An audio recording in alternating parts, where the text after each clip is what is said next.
चल भड़वे, इस क्वेश्चन को सॉल्व कर चैट जीपीटी की गांड में उंगली किए बिना। लीड चूत number 11, container with most water. ध्यान से, कहीं ये क्वेश्चन तेरा वाटर ना निकाल दे। सबसे पहले क्वेश्चन समझते हैं। ये जो वर्टिकल लाइंस दिख रही है ना, हर लाइन की हाइट एरे का इनपुट है। अब हमें कोई भी दो लाइंस चुननी है और देखना है कि उनके बीच कितना पानी आ सकता है।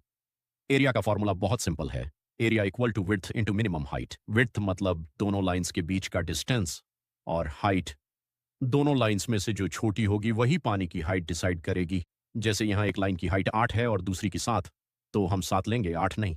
अब कुछ लंड से छूते हुए भोसड़े ये सोचेंगे कि मैं हर पॉसिबल पेयर ट्राई कर लेता हूँ। पहली लाइन के साथ सबको चेक करो, फिर दूसरी के साथ, फिर तीसरी के साथ, ऐसे ही सारे कॉम्बिनेशंस। अप्रोच गलत नहीं है, लेकिन बहुत स्लो है।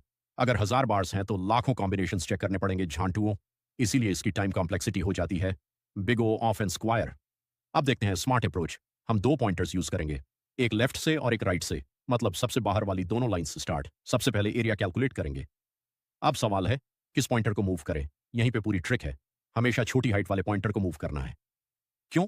सोचो, अगर लेफ्ट की हाइट 2 है और राइट की हाइट 8, पानी की मैक्सिमम हाइट फिर भी सिर्फ 2 ही होगी। अगर तुम राइट वाले पॉइंटर को मूव कर दोगे तो विड्थ भी कम हो जाएगी और पानी की हाइट फिर भी 2 ही रहेगी। मतलब एरिया बड़ा होने का कोई फायदा नहीं मिलेगा। इसलिए हम छोटी हाइट को बेहतर करने की कोशिश करते हैं, इसीलिए शॉर्टर पॉइंटर को मूव करते हैं। हर स्टेप पर एरिया निकालेंगे। अगर एरिया मैक्स एरिया से बड़ा है तो मैक्स एरिया अपडेट कर देंगे, फिर जिस पॉइंटर की हाइट छोटी होगी सिर्फ उसी को आगे बढ़ाएंगे। यही प्रोसेस तब तक चलता रहेगा जब तक लेफ्ट और राइट आपस में मिल नहीं जाते, और एंड में हमारे पास मैक्सिमम पॉसिबल एरिया होता है। सबसे अच्छी बात, हर स्टेप पर सिर्फ एक पॉइंटर मूव होता है। लेफ्ट सिर्फ आगे जाता है और राइट सिर्फ पीछे आता है। इसलिए टाइम कॉम्प्लेक्सिटी हो जाती है बिग ओ ऑफ एन, और extra space big O of 1। बस इतना ही लॉजिक है भड़वे। अब पेन पेपर उठा और बिना किसी गांड मस्ती के इस प्रॉब्लम को सॉल्व कर। जांठू, बिना सॉल्व किए सोया तो वहीं आके गांड मारूंगा।